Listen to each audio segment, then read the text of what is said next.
तो देखो स्टार्ट करते हैं। कल देखो मैंने आप लोगों को क्या करा दिया था। कल मैंने कराया था कि नहीं रेजिस्टिविटी तक करा दिया था। नहीं रेजिस्टेंस का वो फैक्टर्स बताइए। मुझे बता ये बता रहा हूँ। तो रेजिस्टिविटी में मैंने फॉर्मूला बताया था R = ρ × L/A। ठीक है, ये बताया था।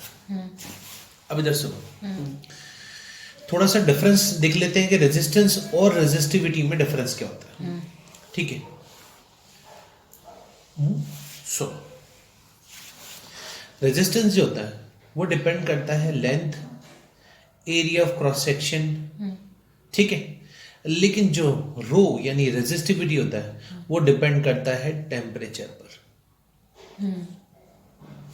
ठीक है, रेजिस्टेंस जो है लेंथ और एरिया ऑफ क्रॉस सेक्शन पे डिपेंड करता है, बट रेजिस्टिविटी हमारी डिपेंड करती है टेम्परेचर पर। बात करें इसकी, ठीक है, तो रेजिस्टेंस जो होता है वो एक मटेरियल का अलग अलग हो सकता है। क्या? एक मटेरियल का अलग अलग हो सकता है। जैसे एक मान लेते हैं, एक वायर है कॉपर का, ठीक है, पतला, और एक वायर है कॉपर का मोटा। ठीक है, तो सेम मटेरियल होने पर भी, ठीक है, सेम मटेरियल होने पर भी रेजिस्टेंस दोनों के डिफरेंट हो सकते हैं। ठीक है, इसका रेजिस्टेंस ज्यादा होगा, इसका रेजिस्टेंस थोड़ा कम होगा। ठीक है, लेकिन ये इसके एरिया के चेंज होने पर भी, ठीक है, चेंज नहीं होता, ये हमेशा सेम रहता है। रेजिस्टिविटी हमेशा सेम रहती है, चेंज नहीं होती। इसकी SI यूनिट जो होती है वो होती है ओम। इसकी होती है ओम मीटर। ठीक है, याद आ जाएगी। ये डिफरेंसेस हैं जो याद रखने हैं, क्योंकि न्यूमेरिकल्स करते दौरान है ना, ये डिफरेंस भी दिमाग में रहने चाहिए, क्योंकि जब अपन सॉल्व करेंगे तो बहुत काम आएंगे। अब कुछ क्वेश्चन इससे रिलेटेड जब पूछे जाते हैं तो पूछते हैं कि भाई जो टोस्टर होता है, टोस्टर है या फिर जो क्या कहते हैं इलेक्ट्रिक आयरन है, ठीक है, इलेक्ट्रिक आयरन है, ठीक है, यानी जो प्रेस होती है हमारी, ये सब जो होते हैं ना, ये अलॉय से बनाए जाते हैं। ठीक है, प्योर मेटल से नहीं बनाए जाते हैं। ठीक है, अब इनका कारण सुनो क्यों। ठीक है, देखो प्योर मेटल जो होते हैं ना बेटा, उनकी रेजिस्टिविटी जो होती है वो कम होती है। प्योर मेटल की रेजिस्टिविटी लो होती है। ठीक है, और अलॉयज जो होते हैं उनकी रेजिस्टिविटी हाई होती है। हाई रेजिस्टिविटी होने की वजह से, ठीक है, हाई टेम्परेचर पर ये जो अलॉयज होते हैं ये बर्न नहीं होते हैं या ऑक्सीडाइज्ड नहीं होते हैं। ऑक्सीडाइज भी लिखे जा सकते हैं इसकी जगह। ठीक है, अब जब अपन प्रेस करते हैं तो उस दौरान क्या होता है, वो बहुत तेज गर्म हो जाती है। ठीक है, फिर भी क्या नहीं होता, ठीक है, वो लाल नहीं होती। क्यों नहीं होती? क्योंकि हाई टेम्परेचर पर क्या होता है, ठीक है, उसे बर्न या ऑक्सीडाइज, उसका ऑक्सीडेशन नहीं होगा। ठीक है, इसीलिए टोस्टर, इलेक्ट्रिक आयरन, ठीक है, ये सब किससे बने हुए होते हैं? ये सब बने होते हैं बेटा अलॉय से। ठीक है, अब सुनो देखो, फिर अगर मैं बात करूं तो हमने एक बल्ब देखा है, ठीक है, हमारे घर के अंदर पहले पुराने टाइम पे लगा हुआ होता था कुछ बल्ब इस तरह से। ठीक है, इसके अंदर यहां पर एक छोटा सा पतला सा वायर लगा हुआ होता है। ठीक है, इसे बोलते हैं अपन फिलामेंट। ठीक है, और ये जो फिलामेंट होता है ना, ये बहुत तेज गर्म होने के बाद ग्लो करता है। और ये फिलामेंट बना हुआ किसका होता है? ये बेटा होता है टंगस्टन का। किसका होता है? टंगस्टन का। सर ये टंगस्टन का क्यों होता है बेटा? ये होता है ना, ठीक है, इसकी भी रेजिस्टिविटी बहुत हाई है। इसकी भी रेजिस्टिविटी क्या है? हाई है। ठीक है, और ये 3380 डिग्री सेल्सियस तक हीट को झेल सकता है। ठीक है, इसलिए ये बर्न नहीं होता हाई टेम्परेचर पर। इसीलिए इन सब चीजों को ऐसे यूज किया जाता है इलेक्ट्रिसिटी में। स्टार्ट करते हैं। अब देखो थोड़े से न्यूमेरिकल्स कराता हूं, ठीक है, ताकि याद है। एग्जाम्पल 12.3 ये कह रहा है how much a current will electric bulb draw from a 220 volt source. तो वोल्ट बोला इसने, 220 वोल्ट पोटेंशियल डिफरेंस बोला इसने। ठीक है, और इसने बोला है कि इसका रेजिस्टेंस है 1200 ओम।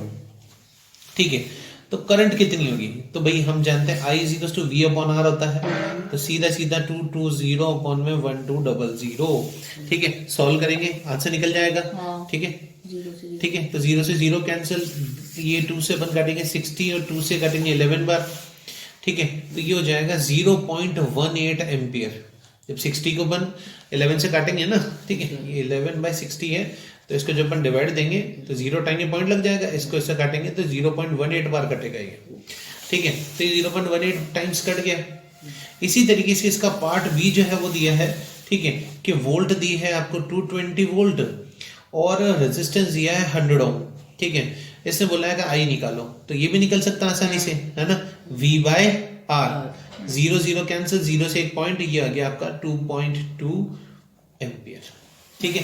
तो इस तरह से बचकाने सवाल दिए हैं, तो ये आराम से ओम्स लॉ से हमारे क्वेश्चन हो सकते हैं। एग्जाम्पल नंबर 12.5, ये थोड़ा अच्छा सवाल है, इसकी थोड़ी सी आपको जानकारी ढंग से ध्यान देखनी है। देखो इसने बोला एक वायर है, ठीक है, जिसकी लेंथ है 1 मीटर, ठीक है, इसका रेजिस्टेंस दिया है 26 ओम, ठीक है, और इसने बोला है कि 20 डिग्री सेल्सियस पर, यानी ये टेम्परेचर दिया हमें, ठीक है, इसकी रेजिस्टिविटी हमें फाइंड आउट करनी है, ठीक है, जब इसका डायमीटर 0.3 मिलीमीटर हो, ठीक है। हमें रेजिस्टिविटी फाइंड आउट करनी है, तो हमने बेटा भी पढ़ा था R = ρ/L/A होता है, ठीक है। मुझे रेजिस्टिविटी निकालना है, तो ये एरिया चला जाएगा ऊपर मल्टीप्लाई में और लेंथ आ जाएगा नीचे डिवाइड में, तो ये हो जाएगा R × A/L = ρ, यानी रेजिस्टिविटी, ठीक है। तो रो निकालना है तो मुझे ये फॉर्मूला अप्लाई करना पड़ेगा। रेजिस्टेंस मेरे पास है, लेंथ मेरे पास है, एरिया, ये एरिया है किस चीज का, एरिया ऑफ क्रॉस सेक्शन है। और एरिया ऑफ क्रॉस सेक्शन मैंने आप लोगों को कल भी बताया था कि जब भी इस तरीके से होगा तो ये होगा आपका एरिया ऑफ क्रॉस सेक्शन, यानी ये सर्कुलर एरिया, और सर्कल का एरिया क्या होता है, ये होता है πr², यानी हमें πr² निकालना पड़ेगा, ठीक है। तो हमें डायमीटर कितनी दी है, 0.3 मिलीमीटर। आपको एक चीज याद रखनी है कि 1 मिलीमीटर जो होता है ना, वो 10⁻³ मीटर होता है, ठीक है, इतना होता है। तो 0.3 mm कितना होगा, पहले समझ लो, ठीक है, चुप रह के समझो पहले, ठीक है। तो डायमीटर आपका 0.3 mm दिया है, तो भाई इस mm को हटाऊंगा तो कितना हो जाएगा, 10⁻³ मीटर आ जाएगा यहाँ पर, ठीक है। याद रखना हमें हमेशा मीटर में कन्वर्ट करना होता है इसे, ठीक है। अब ये पॉइंट है, इस पॉइंट को मैं हटाऊंगा, नीचे कितना आएगा 10, ठीक है, 10। अब इसकी पावर कितनी है, 1 है। जब भी पावर ऊपर की तरफ जाती है तो प्लस की माइनस हो जाती है, तो डायमीटर यही रहेगा, 3 भी यही है, 10⁻³ यही है, इनटू में 10⁻⁻1 ऊपर आ गया। ये जो पावर 10⁻+1 थी ये ऊपर चली गई मल्टीप्लाई में, और किस में आ गई, 10⁻⁻1 में। अब एक लॉ होता है हमारा a⁻m × a⁻n = a⁻m+n, ठीक है। तो बेटा ये बेस सेम है इनके, तो इनकी पावर ऐड हो जाएगी, तो -3 -1 तो हो जाएगी, डायमीटर हो जाएगी हमारी 3 × 10⁻⁴ मीटर। ये तो बेटा हमारा डायमीटर आ गया। तो रेडियस इसकी आधी हो जाएगी, 3 की आधी 3/2 × 10⁻⁴ मीटर, ये रेडियस आ गई। अब हम एरिया निकाल सकते हैं, तो एरिया का फॉर्मूला हमारा πr² है, ठीक है। तो πr² में हो जाएगा 22/7 इंटू रेडियस हमारी 3/2 इंटू 10⁻⁴ का होल स्क्वायर, ठीक है। तो हो जाएगा 22/7 इंटू 3 का स्क्वायर 9, 2 का स्क्वायर 4, और जब पावर के ऊपर एक और पावर लगी हुई हो तो याद रखना हमेशा मल्टीप्लिकेशन होता है, स्क्वायर नहीं होता, तो पावर पे पावर मल्टीप्लाई हो जाती है, तो ये 10⁻⁸ मीटर स्क्वायर एरिया हुआ। इससे नहीं होती, सिर्फ इससे होती है। हाँ, तो स्क्वायर नंबर का होता है, पावर का मल्टीप्लिकेशन चलता है। तो 2 2 जा 4, 2 से ये गया 11 बार, तो 11 9 जा हो गया हमारा 99, और ये 7 2 जा हो गया हमारा 14, इंटू में आ गया 10⁻⁸ मीटर स्क्वायर। ये हमारा एरिया भी हमने फाइंड आउट कर लिया। अब हम इस फॉर्मूले में इसे क्या करेंगे, पुट करेंगे, ठीक है, तब जाके हमारा ये सॉल्व होगा, ठीक है। तो हमारा फॉर्मूला हमने क्या निकाला था, ρ = R × A/L, ठीक है। ρ = R है हमारा 26, एरिया हमने निकाला है अभी 99/14 इंटू 10⁻⁸। अब देखो आप लोगों को प्रॉब्लम होती है कि अपॉन L है, तो यहाँ अपॉन लगाते हो, जरूरी नहीं है। इस फॉर्मूले को आप ऐसे भी लिख सकते हो, R/L × A भी बोल सकते हो इसको, तो भी सही है, ये तो भी गलत नहीं है।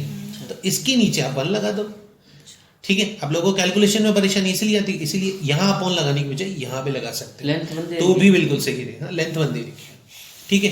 2 से 7 टाइम्स गया, 2 से 13 टाइम्स गया, ठीक है, तो रो इनटू, तो 13 को जब 99 से मल्टीप्लाई करेंगे तो आएगा 1287 अपॉन में 7 इंटू में 10⁻⁻8। ठीक है, इस 7 से जब इसे हम काटेंगे तो आएगा 183.84। ठीक है, अब जब इस 183.84 को अगर मैं राउंड ऑफ करूं तो मैं इसे 184 बोल सकता हूं Yes. इंटू 10⁻⁻8। ठीक है, अब बच्चों एक बात याद रखना, साइंटिफिक वैल्यू जो होती है ना वो ये कहती है कि कोई भी वैल्यू, ठीक है, मतलब बड़ी हो तो उसे छोटी में कन्वर्ट करो। अब ये बड़ी वैल्यू है, ठीक है, अब बोलो 184 तो बड़ी है ही नहीं, लेकिन बेटा साइंटिफिक वैल्यू कहती है कि हमेशा यहाँ पॉइंट होना चाहिए। क्या यहाँ पॉइंट होना चाहिए, तो यहाँ तो पॉइंट है ही नहीं, हम यहाँ जबरदस्ती पॉइंट लगाएंगे। तो भैया ये तो 184 है, 184 है, 184, तो इसे 1.84 जब करूंगा, ठीक है, तो 100 में से मैंने 2 जीरो अलग कर लिए ना, यस सर, कर लिए, तो 2 जीरो को अपन 10⁻+2 बोलते हैं, 10⁻+2 बोलते हैं। ठीक है, तो ये 10⁻⁻8 तो पहले से ही है, इसमें आप ऐड कर दो इस 2 को, यानी ये जो 100 की वैल्यू थी इसमें से जो 2 जीरो थे वो आपने यहाँ पर प्लस कर दिए, तो ये 1.84 इंटू 10⁻⁻6 ओम मीटर, ये इसकी रेजिस्टिविटी हमारी निकली है। ठीक है,